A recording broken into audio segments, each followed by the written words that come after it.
So విషయానికి వస్తే భూదాహం పరాకాష్ట అనేది ముఖ్యంగా మన ఇండియాలో ఈ ఈ విధమైనటువంటి ఆలోచన ఎందుకు వచ్చిందో ఎవరికి వచ్చిందో నాకైతే అర్థం కాలేదు కానీ చాలా పీక్స్కి వెళ్ళిపోయింది అనమాట. భూములను కొట్టేయడంలో, భూములను నాశనం పట్టడంలో చాలా పీక్స్కి వెళ్ళిపోయారు. ఉదాహరణకు మన తెలుగు రాష్ట్రాలు చూసుకుంటే ఇక్కడ తీసుకుందాం, మన ఆంధ్రప్రదేశ్ని తీసుకుంటే లులు మార్కెట్ అనేది ఒకటి వచ్చింది. లులు మార్కెట్ అనేవాడు నిజంగా వాడు వ్యాపారం చేయడానికి వస్తే గనక వాడు భూమి కొనుక్కోవాలా. అలా కాకుండా ఈ చంద్రబాబు నాయుడు గారిని వాళ్ళని వీళ్ళు మేనేజ్ చేసేసి నాకు మొత్తం 13.5 ఎకరాలు తీసుకుంటున్నాడు. ఎక్కడ తీసుకుంటున్నాడు? ఒకటి తిరుపతి, ఇంకొకటి విజయవాడ, ఇంకొకటి విశాఖపట్నం. అంటే బాగా వ్యాపారం జరిగేటువంటి ప్రాంతాల్లోనే కావాలంటున్నాడు, అది కూడా ఉచితంగా. అంటే లేదు బ్రదర్, నీకు తెలియదేమో, గవర్నమెంట్ లీజుకి ఇస్తుంది, డెవలప్కి ఇస్తుంది, ఉద్యోగాలు వస్తాయి, ట్యాక్స్లు వస్తాయని చెప్తూ ఉంటారు. ఓకే, ఎన్ని ఉద్యోగాలు వస్తాయి? సరే, మీరు అన్నట్టు ఉద్యోగాలు వస్తాయని అనుకుందాం. లులు మార్కెట్ వాడు వైజాగ్లో ఒక పెద్దది మాల్ కట్టాడు అనుకో. నేను ఉదాహరణ చెప్తున్నా మీకు అర్థమయ్యేదానికి. పెద్ద మాల్ కట్టాడు. మాల్ కడితే ప్రొడక్ట్స్ పెడతారు, అమ్మకాలు జరుగుతాయి. అమ్మడానికి ఎవడు కావాలా? సేల్స్ ఆఫీసర్ కావాలా. అంటే ఒక పెద్ద మాల్ కడితే అక్కడ సరుకును అమ్మడానికి ఒక పర్సన్ ఉంటాడు, సరిపోతుంది అంతే. ఒకరిద్దరు పర్సన్, క్యాష్ కౌంటర్ కూడా ఒక పర్సన్ ఉండాలి. ఆ తర్వాత ఈ సరుకులు సర్దడానికి పెట్టడానికి ఒక పర్సన్ ఉండాలి. దీనికి ఏమన్నా పెద్ద చదువున్న వాళ్ళని ఎన్నుకుంటాడు ఆయన? లేదు. 10th class, intermediate, degree discontinue ఉండే వాళ్ళను, ఏదో బాగా పేదరికం ఉండే వాళ్ళని ఏదో ఒక 10,000 12,000 ఇచ్చేసి జాబుల్లో పెట్టేసుకుంటాడు. దీనివల్ల ఎంత ఎంప్లాయ్మెంట్ పెరుగుతుంది? ఎప్పుడైనా ఎంప్లాయ్మెంట్ పెరగాల అంటే గనక ఒక ఏరియాలో ఒక పరిశ్రమ రావాలా. పరిశ్రమ కూడా ఎట్లా రావాలంటే ఏదో చిన్న చితక పరిశ్రమ వచ్చానికి ఉపయోగం ఉండదు. మీకు మీకు ఎగ్జాంపుల్ చెప్తా చూడండి. మనిషికి తన జీవితకాలం అంతా కూడా ఒక చెంచా చక్కెర అతనికి అవసరం లేదు. మీకు అర్థమవుతుందా? ఒక చెంచా చక్కెర కూడా తినాల్సిన అవసరము మనిషికి లేదు. కానీ మీరు తెలంగాణ ప్రాంతంలో కానీ ఇటు ఆంధ్ర ప్రాంతంలో కానీ చూస్తే పాత రోజుల్లో ఉన్నటువంటి రాజకీయ నాయకులు, పెద్దలు ఈ యొక్క చెరుకు ఫ్యాక్టరీలు నిర్మించినారు. అంటే చెరుకు ఫ్యాక్టరీలు నిర్మించడం వల్ల అర్థం ఏంటంటే, పల్లెటూర్లలో రైతులు ఉంటారు కదా, వాళ్ళకు కొంత రాయితీలు ఇచ్చి, కొంత అప్పులు ఇచ్చి, కొన్ని రకాల పశువులు ఇచ్చి, వాళ్లకు తర్వాత ఈ చెరుకును వేయమని చెప్పేసి ప్రోత్సహించేసి చెరుకు పంటను వేయించేస్తారు. చెరుకు పంట పండిందని దాన్ని కట్ చేసి ఈ చెరుకు మిషన్ల దగ్గర తీసుకొచ్చారు. ఇక్కడ చెరుకు ఫ్యాక్టరీ పెట్టారు. ఇక్కడ ఫ్యాక్టరీలో ఏమైంది? కొన్ని వేల మంది వర్కర్స్ పనిచేయాలి దాని చక్కెర ప్రాసెస్ తయారు చేసే ప్రాసెస్లో. ప్లస్ ఇక్కడ రైతులు కూడా విపరీతంగా పనిచేయాలి. అట్ ది సేమ్ టైం దాంట్లో నుంచి వచ్చేటువంటి ఈ యొక్క పిప్పి బగాసే అంటారు అన్నమాట దాన్ని. ఈ పిప్పిని ఇటువంటి వేస్టేజ్ అంతా కలెక్ట్ చేసుకొని ఇప్పుడు చెరుకు కట్ చేసేటప్పుడు చెరుకు లాక్ వస్తుంది కదా, ఆ లాక, ఈ వేస్ట్ ఇవన్నీ మళ్ళీ మిక్స్ చేసేసి మళ్ళీ వేరే ఫ్యాక్టరీకి పంపిస్తారు, దానా ఫ్యాక్టరీ అని. ఆ ఫ్యాక్టరీలోకి వెళ్ళిన తర్వాత అక్కడి నుంచి పశువులకు దానా బయటికి తీస్తారు. ఆ పశువులు దానా తయారు చేసే ఫ్యాక్టరీ కూడా కొన్ని లక్షల మంది కూలీలు అవసరం అన్నమాట. ఈ విధంగా ఒక పరిశ్రమను అప్పట్లో పాత రోజుల్లో పెట్టినప్పుడు ఇటు రైతులు, అటు శ్రామికులు, ఇటు పశువులు, ఇటు భూమి అన్నీ కూడా ఏకకాలంలో బాగుపడినాయి. కానీ ఇప్పుడు భూమి తీసుకున్నటువంటి ఈ ప్రైవేట్ కంపెనీలు ఎంత తెలివిగా వ్యవహరిస్తున్నాయంటే, బాగా వ్యాపారం జరిగే ప్రాంతాల్లో మాకు భూమి కావాలా, ఏం చేస్తామంటే మీకు గవర్నమెంట్కి ట్యాక్సులు కడతాము, ఇక్కడ ఉన్నటువంటి ప్రజలకు ఉద్యోగాలు ఇస్తాం. ఏం ఉద్యోగాలు ఇస్తావు? ఈ లులు మార్కెట్ తీసుకుంటే చిన్న చిత్తగా సేల్స్ ఆఫీసర్లు తప్ప, ఒక ఐసూరు సేల్స్ ఆఫీసర్ ఎంత ఉంటే గట్టిగా 20-30 మంది అయితే మస్తు అయిపోతుంది. మహా అంటే ఒక 50 మందికి వేసుకోండి, 50 మందికి వేసుకోండి. ఇప్పుడు వాళ్ళకి ఇచ్చే భూమి యొక్క విలువ ఎంత ఉంటుంది? 13 ఎకరాలు విశాఖపట్నము ఆ ఏరియాలో అంటే 1 ఎకరా భూమి ఎంత విలువ చేస్తుంది? మీకు అర్థమవుతుందా ప్రజలారా? మీకు అర్థమవుతుందా? సో ఈ 50 కుటుంబాలను పోషించడానికి ఆ 13 ఎకరాల నుంచి ఒక 2 ఎకరాలు అమ్మితే చాలు, బ్రహ్మాండంగా పోషించవచ్చు. 2 ఎకరాలు అమ్మేసి సరే, దానికి ఒక్కొక్క ఎకరానే దాన్ని నాకు తెలిసి 10 కోట్ల 15 కోట్ల డబ్బులు పలుకుతుంది మా ఓపెన్ మార్కెట్ రేట్లో. ఇంకా ఎక్కువ కూడా పలకచ్చు, ఎందుకంటే ఇప్పుడు బాగా పెరిగిపోయినాయి కదా. 2 ఎకరాలు అమ్మేసినా సరే ఈ 50 కుటుంబాలను పోషించవచ్చు. కానీ అలా కాకుండా భూములు వాళ్ళ చేతికి ఇస్తున్నాం. మీకు ఇంకో ఎగ్జాంపుల్ చెప్తా చూడండి. ఈ మధ్య లడాఖ్లో ఈయన వాంగ్చుక్ అనే ఆయన పేరు సోనం వాంగ్చుక్ అనే ఆయనను అరెస్ట్ చేశారు కదా. ఎందుకు అక్కడ రచ్చ ఎందుకు జరిగింది తెలుసా?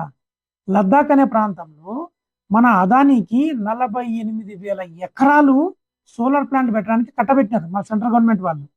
ఆ ప్రాజెక్టు 2026 సంవత్సరానికి పూర్తి చేయాలన్నటువంటి ఒక టార్గెట్ పెట్టుకున్నారు. ఇటువంటి టైంలో ఈ సోనం వాంగ్చుక్ అనేనా ఇది ఈ లద్దాఖ్ అనే ప్రాంతము మాకు ప్రత్యేక రాష్ట్రంగా ఇవ్వండి అని డిమాండ్ చేశారు. ఇప్పుడు ప్రత్యేక రాష్ట్రం అంటే ఇప్పుడు మా జై తెలంగాణ లెక్క ఎట్లా ఎట్లా డివైడ్ అయిందో అట్లా లద్దాఖ్ కూడా ప్రత్యేక రాష్ట్రంగా పోయే పక్షం వచ్చిందనమాట ఇప్పుడు. అలా విడిపోయింది అనుకో అప్పుడు ఏమవుతుంది, అక్కడ ఒక శాసనసభ వస్తుంది, అక్కడ ఒక పాలక పక్షం వస్తుంది, ప్రతిపక్షం వస్తుంది. అక్కడ అక్కడ ఉన్నటువంటి ప్రజల యొక్క మనోభావాలు ఏంటి, వాళ్ళ యొక్క దాని ఏమంటారు ప్రజాక్షేత్రంలోకి వెళ్ళి వాళ్ళ అభిప్రాయాలు సేకరించాల్సి వస్తుంది. అప్పుడు వ్యతిరేకిస్తారు. ఎందుకు వ్యతిరేకిస్తారు అంటే ఏదైతే అదానికి ఈ సోలార్ ప్లాంట్ కోసం 48,000 ఎకరాలు కేటాయించిందో గవర్నమెంట్, ఆ ప్రాంతంలో అక్కడ ఉన్నటువంటి ప్రజలు 1,38,000 కుటుంబాలు గొర్రెలను మేపుకుంటూ ఆ గొర్రె ఉన్ను నుంచి, గొర్రె చర్మం ఉంటుంది కదా, చర్మం పైన బొచ్చు ఉంటుంది కదా, ఆ గొర్రె బొచ్చు నుంచి ఉపాధి పొందుతూ ఉన్నారు. ఇప్పుడు మీకు అర్థమవుతుందా? ఇప్పుడు ఆ 1,38,000 కుటుంబాలు అన్యాయం అయిపోతాయి. కాబట్టి అప్పుడు రాష్ట్రం ప్రత్యేక రాష్ట్రం ఏర్పడితే ఏమంటారంటే లేదండి మీకు ఇచ్చిన భూములు మేము రద్దు చేస్తున్నామని చెప్తారు. అరే ఇచ్చిన భూములు ఎలా రద్దు చేస్తారని మీకు డౌట్ రావచ్చు. ఆల్రెడీ ఆంధ్రప్రదేశ్లో ఫస్ట్ చంద్రబాబు నాయుడు గారు లులు మార్కెట్కు భూములు ఇచ్చాడు. ఎప్పుడైతే జగన్ గవర్నమెంట్ వచ్చిందో ఆ భూములు రద్దు చేశాడు. మళ్ళీ చంద్రబాబు నాయుడు వచ్చిందో మళ్ళీ భూములు కేటాయించిండు. మీకు అర్థమవుతుందా? సో ఇప్పుడు ఇప్పుడు ఇప్పుడు అదాని కనుక ఈ ప్రాజెక్టు స్టార్ట్ చేసే టైంలో ఈ వచ్చిన భూమి, చేతికి వచ్చిన భూమి మళ్ళీ వెనక్కి వెళ్ళిపోయింది అనుకో, ఆ వచ్చే కొత్త గవర్నమెంట్ వాళ్ళు ఇస్తారో ఎవరో తెలియదు, మళ్ళీ కొన్నేళ్ళు వెయిట్ చేయాలా, ఇంత టైం వేస్ట్ ప్రాసెస్ కదా. అందుకని ఆ సోనం వాంగ్చుక్ అని మూసేసినారు. అంటే ఒక కుక్కని చంపాలంటే పిచ్చి కుక్కని ముద్రేస్తే సరిపోతుంది. అట్లా ఆయన ఏదో పాకిస్తాన్తో సంబంధాలు ఉన్నాయని ఏంటంటే జాతీయ భద్రత విపత్తు చట్టం అని చెప్పేసి దాని లోపల ఇస్తారు. ఆ చట్టం ప్రకారం ఎవరైనా మనిషి అరెస్ట్ అయితే గనక దాదాపు 6 నెలల నుంచి 12 నెలల వరకు, అంటే దాదాపు 1 ఇయర్ వరకు ఎటువంటి బెయిల్ రాదు, ఎటువంటి ఎంక్వైరీ ఉండదు, ఎటువంటి కోర్టులో కేసులు నడవవు అనమాట. కంప్లీట్ గా అతన్ని క్లోజ్ చేస్తారు. ఈ ఈ సంఘటనలో భూమి కీలకం వచ్చేసి అక్కడ ప్రత్యేక రాష్ట్రం కాదు, సోనం వాంగ్చుక్ కాదు, అదానికి ఇవ్వబడినటువంటి భూమి 48,000 ఎకరాల భూమి. మీకు అర్థమవుతుందా? ఎందుకు ఇంతగా భూమి కోసం ఎగబడుతున్నారు? ఇటు తెలంగాణలో చూస్తే రేవంత్ రెడ్డి గారు కూడా అంతే. ఆయన సొంత నియోజకవర్గం లగచర్ల, ఆయన సొంత నియోజకవర్గం కొడంగల్, చుట్టుపక్కల లగచర్ల అన్న ప్రాంతం ఉంటుంది. అక్కడ ఏదో ఇండస్ట్రియల్ పార్క్ అని, తర్వాత ఎకో పార్కు, తర్వాత లాజిస్టిక్ కంపెనీ ఏంటంటే పేర్లు పెట్టుకొని 1,000 ఎకరాలు ఇచ్చేశారు. వాళ్లకు వ్యతిరేకంగా అక్కడ ప్రజలు మాకు ఈ భూమి కోల్పోమని చెప్పేస్తే చాలా రచ్చ జరిగింది. కలెక్టర్ కూడా కొట్టారు. గ్రామ సభకి వెళ్ళినప్పుడు కలెక్టర్ కూడా కొట్టేస్తున్నారు. వాళ్ళు ప్రజలు ఏం చేస్తారండి నాకు అర్థం కాదు. వాళ్ళకున్న ఎకరా 2 ఎకరాలు, మన భారతదేశం అంటేనే చిన్న కమతాలు ఉన్నటువంటి భూమి కలిగినటువంటి సారవంతమైన భూమి కలిగి ఉంది. ప్లస్ చిన్న కమతాలు ఉంటాయి అన్నమాట. పెద్ద పెద్దగా ఏముండవు, ఒక్కొక్కడికి 20 ఎకరాలు 70 ఎకరాలు ఏముండవు. 1970 టైంలోనే ల్యాండ్ పూలింగ్ యాక్ట్తో చాలా మంది భూస్వాముల దగ్గర నుంచి భూములు తీసేసి చిన్న చిన్న వాళ్ళకి పనిచేస్తున్నారు. ఇప్పుడు అన్ని పంచంగా కూడా కొంత మిగిలిపోయిన భూమి ఏదైతే ఉందో ఈ విధంగా రకరకాల పేర్లు చెప్పి ప్రైవేట్ కంపెనీలకు ఇచ్చేస్తా పోతే దానికి మూల్యం ఎవరు చెల్లించుకోవాలా? ఇప్పుడు ఈ జస్టిస్ ఈయన సుప్రీంకోర్టు జడ్జి ఉండే ఒక ఆయన పేరు నాకు గుర్తు రావట్లేదు, లాస్ట్ జడ్జి రిటైర్డ్ అయిపోయినాడు, చంద్రచూడ్ గారు, రైట్. సుప్రీంకోర్టు జడ్జి చంద్రచూడ్ గారు దిగిపోతా లాస్ట్ రిటైర్డ్ అయ్యే టైంలో ఒక తీర్పు ఇచ్చిపోయినాడు. అదేంటంటే ఎవరైనా సరే భూములు ప్రైవేట్ కంపెనీ వాళ్ళకి ఇస్తే గనక ఆ భూమిని తిరిగి తీసుకునే అధికారం సుప్రీంకోర్టు కూడా లేదని చెప్పేసి ఆయన తీర్పు. ఆ ధర్మాసనం 9 మంది కూర్చొని తీర్పు ఇచ్చారు. అందులో 7 మంది ఈ చంద్రచూడ్ గారు చెప్పినట్టు ఓకే చేశారు, కానీ 2 న్యాయమూర్తులు మటుకు దానికి వ్యతిరేకంగా తీర్పు రాశారు. సో మొత్తానికి ఈ 9 మంది న్యాయమూర్తుల్లో కూడా 7 మంది ఓకే చేశారు. కాబట్టి దాదాపు ఆ 7 మంది ఇచ్చిన తీర్పునే యాక్సెప్టెన్సీలో ఉంటది. మీకు అర్థమైందా? ఇప్పుడు భూములు కోల్పోతే ఎవరు నష్టపోతారు? సాధారణ ప్రజలు నష్టపోతారు. మనం చిన్నప్పుడు ఈ వీడియోని ఎందుకు చేస్తున్నా అంటే, చిన్నప్పుడు భారతదేశం నా మాతృభూమి, భారతదేశం నా సహోదరుని ప్రతిజ్ఞ చేసిన కదా, ఆ ప్రతిజ్ఞ చదువుకుంటూ అలా చేస్తూ కిందికి వెళ్తే గనక ఈ భారతదేశ వారసత్వ సంపద నాకు గర్వకారణము అని నేను ప్రతిజ్ఞ చేశాను కదా, ఆ వారసత్వ సంపదను కొల్లగొడుతున్నారు కొన్ని రకాల కంపెనీలు. రకరకాల కంపెనీలు కావచ్చు, రకరకాల ఫ్యాక్టరీలు కావచ్చు. సో ఇప్పటికైనా ప్రజలారా మీరు నిద్రలేసి ఎక్కడైనా సరే మాకు భూమి కావాలని వస్తే గనక అభివృద్ధికి భూములు ఇవ్వాలా, తప్పదు. ఎందుకంటే మనం అడ్డుకోలేం కదా. మీరు భూములు ఇవ్వాలా అనేటువంటి మీరు ఖచ్చితంగా భూములు ఇవ్వాల్సిన పరిస్థితి ఏర్పడితే కనుక భూమికి మీరు ఎంతైతే భూమి కోల్పోతున్నారో, ఎంత సారవంతమైన భూమి అయితే మీరు కోల్పోతున్నారో, అంతే సారవంతమైన భూమి మాకు ఇంకొక చోట ఇప్పియండి అని డిమాండ్ చేస్తూ భూమికి భూమి తీసుకుంటూ ప్లస్ నష్టపరిహారం కూడా మీరే డిమాండ్ చేయాలి. ప్లస్ ఉద్యోగం ఇంక ఇవన్నీ అడిషనల్ అనమాట.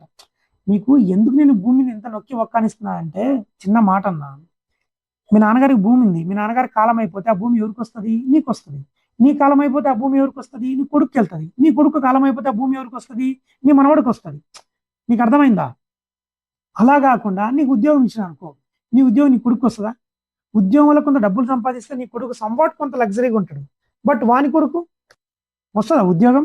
రాదు. నీతోనే అంతరించిపోతుంది. నీకు అర్థమైనా? డబ్బులు వస్తాయి, డబ్బులు ఏదో నామకే వస్తాయి. బట్ భూమి ఉంటే, భూమి అనేది అధికారానికి సూచన. భూమి ఉన్నాడు అధికారాన్ని చలాయిస్తాడు. ఆ భూమి కోల్పోయినంటే నువ్వు అధికారం కోల్పోయినావు అని అర్థం. నీకు ఉద్యోగం ఇస్తున్నట్టే ఇండైరెక్ట్ గా నిన్ను బానిస అని చెప్తున్నాడు. నువ్వు వాడు చెప్పిన టైంకి నువ్వు పని చేయాలి. వాడు గంట కొట్టి నువ్వు పరిగెత్తాలా. అర్థమైందా? కాబట్టి ఇప్పటికైనా ఇది నేను క్యాజువల్ గా జనరల్ గా నేను మాట్లాడిన వీడియో. సో దీని గురించి ఇంకా లోతుపాతులు ఇంకా చాలా ఉంటాయి.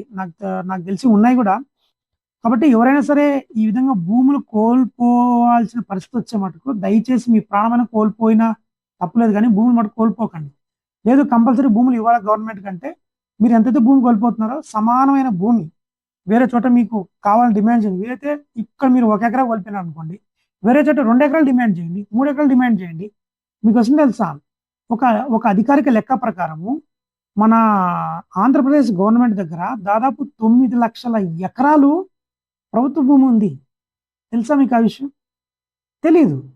కానీ మీరు భూములు కోల్పోయినప్పుడు మటుకు గవర్నమెంట్లో ఎక్కడ భూములు లేవని చెప్తారు. ఇప్పుడు మనం తెలంగాణకు వద్దాం. రేవంత్ రెడ్డి గారు ఏమన్నారు? ముందుగానే తెలివిగా భూములు ఎక్కడా లేవు, మేము భూములు పంచలేము అంటున్నారు.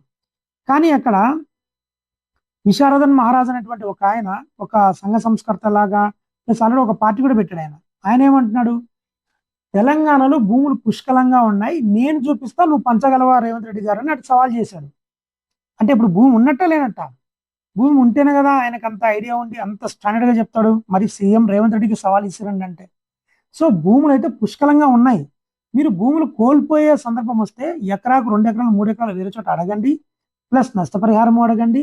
ప్లస్ మీకు స్థానికలుగా ఉద్యోగస్తులు అని ఉద్యోగాలు కావాలి, ఈ ఫ్లాట్లు అడగండి. కొంచెం స్టాండర్డ్గా అడగండి. ఎందుకంటే ఒకసారి కోల్పోయిన తర్వాత ఇదేందో చంద్రచూడ్ గారు తీర్పు రాసినట్టు మీరు సుప్రీంకోర్టుకు పోయినా సరే మీరు మీరు ఇచ్చిన భూమి తిరిగి తెచ్చుకోలేరు.